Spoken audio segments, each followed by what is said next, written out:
भगवान की बहुत कृपा, बद्रीनाथ जी की बहुत छत्र छाया। 1 साल पहले जन्मभूमि पर सत्यनारायण की कथा हुई। लगभग 1 साल हो गया होगा शायद,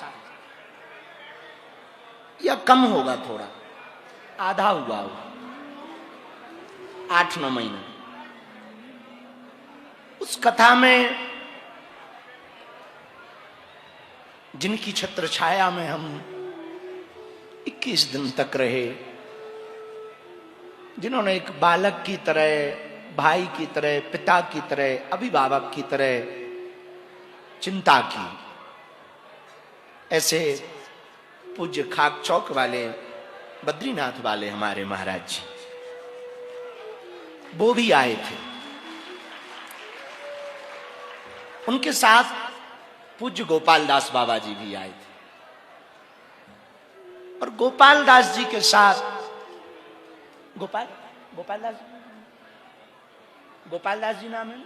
हाँ, उनके साथ में इस कथा की और साधना की भूमिका देने वाले इस कथा के जजमान सुमित जी अपनी पत्नी और माता पिता के साथ आए थे। अचानक हमारे मुंह से निकला कि जो सत्यनारायण की कथा हम अपनी जन्मभूमि पर कह रहे, वो एक बार फिर से बद्रीनाथ में कहने का हमारा मन है। उन्होंने तुरंत उठकर कहा कि गुरुजी आप तारीख दो और हम कथा की व्यवस्था करते हैं। तारीख तो हमने इन्हें 5 दिन की दी थी, पर बद्रीनाथ जी ने हमको 1 महीना रखा।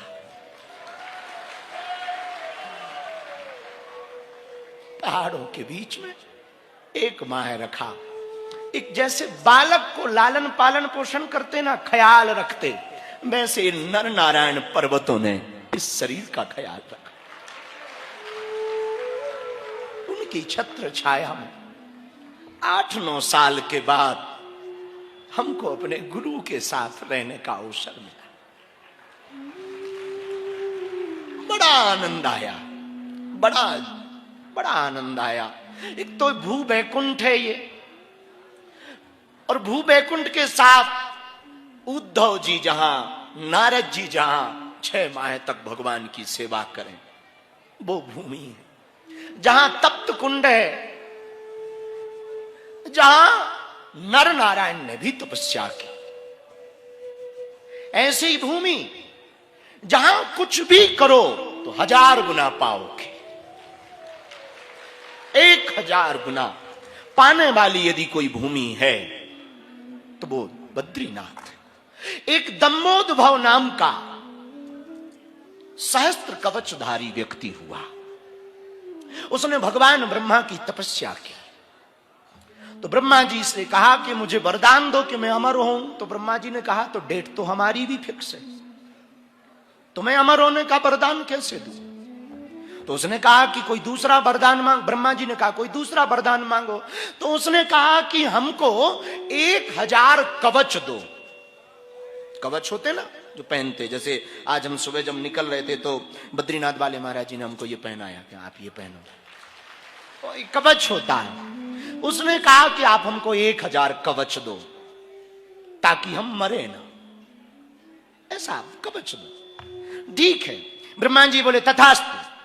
उसने कहा रुको रुको, एक बात और कहना चाहे। हाँ, हमको कवच तो दो, पर एक वरदान और दो। तपस्या हमने बहुत की, तो एक वरदान और मिलना चाहिए। बोले क्या? उसने कहा कि एक कवच कोई तोड़ ना पाए। ब्रह्मा जी बोले ऐसी तो कोई वस्तु नहीं जो तोड़ ना पाए, तो कोई नियम लगा दो।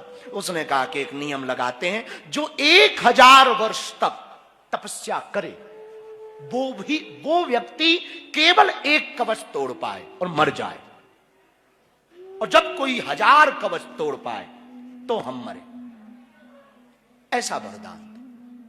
ब्रह्मा जी ने कहा है तो बड़ा कठिन, पर फिलो में हो सकता ब्रह्मा जी ने हमारी तरह कह दिया हो। तथास्तु। कई बार हम फिलो में आ जाते तो कह देते कि जैसे अभी फिलो में यहां आने के पहले कह दिया कि कोई किसी से नहीं मिलेंगे। लेकिन यहां आने के बाद 10-11 दिन तो ठीक गुजरे, 11 दिन की साधना तो बेहतर हुई, फिर मन नहीं लगे कि कहां आ गए। तो महात्मा आ जाएं, कभी आर्मी वाले आ जाएं, तो 2 मिनट के लिए निकल ही आते थे चुपके से, जो होना होगा सो होगा, मन नहीं लग रहा। पर ऐसा नहीं कि साधना में मन नहीं लगा, दिल खोलकर। तो ब्रह्मा जी ने भी कह दिया तथास्तु। बात बड़ी गड़बड़ हो गई, उसने उत्पात मचाया। अब 1000 वर्ष तक तपस्या कोई करे, फिर एक कवच तोड़ पाए, फिर तपस्या करे, फिर तोड़ पाए, उसके पहले चला जाना। ऐसे 1000 कवच तोड़ना, और इतना तप करने का समय किसके पास? उसने भी फाइनल कर लिया कि अब हम ही अमर हैं। जब बहुत उत्पात मचा तो राजा दक्ष की पुत्री, जिनका नाम मूर्ति था, मूर्ति का विवाह धर्म के साथ हुआ। भगवान ने आश्वासन दिया, और उस दंभोद्भव नाम के दैत्य को मारने के लिए भगवान मूर्ति के यहां पर, धर्म के यहां पर नर नारायण बनकर प्रकट हुए। भगवान नर नारायण बनकर के प्रकट हुए। दोनों नर नारायण भगवान ने, जब देवताओं ने स्तुति की कि हम दंभोद्भव से बड़े परेशान हैं, सहस्त्र कवचधारी है, 1000 कवच है, उसको कोई मार नहीं सकता, बड़ा ताकतवर है, बड़ा बलशाली है, जितेंद्रिय है, इंद्रियों को भी उसने जीता है, तप किया है, कोई हरा नहीं सकता। और कोई हरा पाए तो पहले 1000 कवच तोड़े। 1000 कवच तोड़ने के लिए, एक कवच तोड़ने के लिए 1000 वर्ष का तप चाहिए, तब वो मरेगा 1000 कवच टूटने के बाद। भगवान नर नारायण ने ऐसी भूमि खोजी जहां पर 1 दिन की तपस्या का फल 1000 दिवस का प्राप्त हो जाए। 1 वर्ष की तपस्या का फल 1000 वर्ष का प्राप्त हो जाए। ऐसी भूमि पृथ्वी पर कहां है जहां पर तप करने का फल सहस्त्र गुना हो। ऐसा विचार करते करते भगवान नर नारायण संपूर्ण भूमि पर गए, पूरे ब्रह्मांड में गए। घूमते घूमते भगवान भूत भावन की भूमि बद्रीनाथ में आकर के देखा, ये वो भूमि है जहां 1 वर्ष की तपस्या का फल 1000 वर्ष का होगा। भगवान नर नारायण यहीं पर पर्वत के रूप में, ये जो 2 पर्वत हैं, एक नर पर्वत है इस तरफ का, उस तरफ नारायण पर्वत है, नर नारायण बनकर तपस्या में बैठ गए। तपस्या में बैठे ही थे कि यहां तो बर्फबारी होती है। हम जब शुरू में आए तो बहुत बर्फबारी हुई, तो बर्फ में भगवान ही सफेद पड़ गए। तो लक्ष्मी जी को पता लगा कि तो कई दिन से ये गायब है, और अता पता भी नहीं, फोन भी स्विच ऑफ होगा। अब फोन ऑन तो नहीं होगा, पर आता पता भी नहीं कहां। तो पता लगा कि धर्म मूर्ति की यहां पर नर नारायण बनकर प्रकट हुए, गायब हो गए। गए कहां? बोले दंभोद्भव को मारने के लिए तप करने गए। तो पता लगा तप कहां कर रहे? बोले हिमखंड के उस अलकापुरी नगरी के मध्य में भूवैकुंठ पर बद्रीनाथ में तप कर रहे। तो जहां लक्ष्मी जी ने देखा भगवान बर्फ में एकदम सफेद व्हाइट हो गए। बोले वाह, हमारे प्रभु तो श्याम थे, यहां तो एकदम सफेद हो गए, कलर चेंज हो गया। और यहां कलर चेंज हो ही जाता है, बद्रीनाथ में आके कलर चेंज हो ही जाता है। हाँ, भगवान का भी कलर चेंज, श्याम थे, ये तो एकदम श्वेत हो गए, धवल हो गए, कर्पूर गौरम की तरह, भगवान शंकर की तरह हो गए। तो मां लक्ष्मी को लगा ये इतना तप कर रहे हैं, और पत्नी का धर्म क्या होता है जरा देखो। पति यदि साधक है तो पत्नी वाधक ना हो, साधक बन जाए। ये मां लक्ष्मी का संकेत था। तो पति साधक है, हम क्या करें? अब हमारे में से यदि कोई होती तो धक्का देके, ये जी, ओ जी, उठो जी, कहां मरे जा रहे, एकदम आइस बर्फ बन गया आइसक्रीम।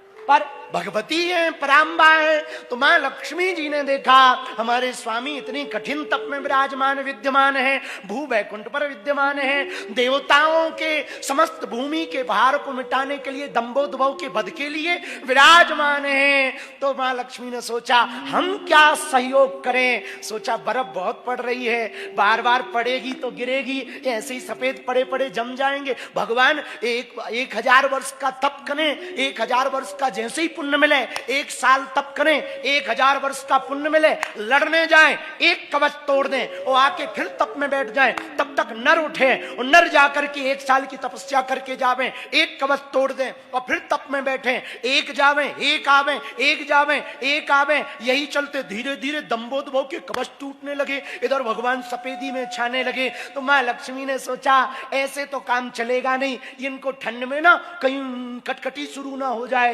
तो यहीं पर लक्ष्मी माता बदरी का पेड़ बनकर के खड़ी हो गई, और बदरी का पेड़ मतलब बेर का पेड़ बनकर पेड़ खड़ी हो गई, भगवान के ऊपर छत्ता बना लिया।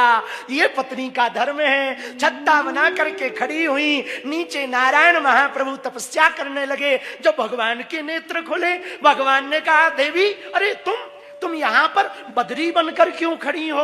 संस्कृत में बेरी के पेड़ को बद्री कहते हैं, बदरी कहते हैं। तुम यहां पर क्यों खड़ी? स्वामी आप इतना कठोर तप कर रहे, मैं तप तो नहीं कर सकती पर आपका सहयोग तो कर सकती। आपके ऊपर बर्फ गिर रही थी, इसलिए मैंने सोचा मैं बदरी का पेड़ बन करके आपके ऊपर छाया बन जाऊं। भगवान के नेत्र सजल हो गए। देवी धन्य हो, तुम्हें पाकर हम धन्य हैं। आज से हमारे नाम से इस भूमि का नाम नहीं जाना जाएगा, आज से तुम्हारे नाम से ही इस भूमि को जाना जाएगा। और तुम बद्री का पेड़ बनी हो, तो आज से नारायण बद्री नहीं, बद्री नारायण के नाम से इस भूमि को जाना जाएगा। ये वो भूमि जहां भगवान बद्री नारायण बनकर बैठे हैं। ऐसी तपोभूमि पर हम लोग बैठे, कितने धन्य भाग। आपके पूर्वजों पर बैठे बैठे धन्य कह रहे हो, अपने नेत्रों से तुम भू वैकुंठ को देख रहे हो। बालाजी महाराज के कृपा पात्र बागेश्वर धाम पीठाधीश्वर परम पूज्य धीरेन्द्र कृष्ण शास्त्री जी महाराज का पावन संकल्प। मध्य प्रदेश में छतरपुर के ग्राम गढ़ा में बनेगा विश्व स्तरीय कैंसर अस्पताल एवं रिसर्च सेंटर, जिसकी आधारशिला देश के यशस्वी प्रधानमंत्री नरेंद्र मोदी जी के कर कमलों से रखी जा चुकी है। 200 करोड़ रुपए की लागत वाले 100 बेड के इस अस्पताल में गरीबों का होगा मुफ्त इलाज। ये बहुत बड़ा अवसर है, बहुत बड़ा काम है।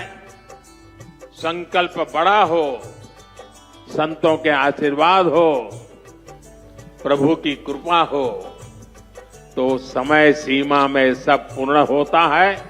हमारे प्रियजनों, बागेश्वर धाम पूरे भारत के लोगों, अभी तक अस्पतालों में मंदिर थे, अब मंदिर में अस्पताल होगा। कैंसर हॉस्पिटल निर्माण हेतु सहयोग देकर पुण्य के भागी बने।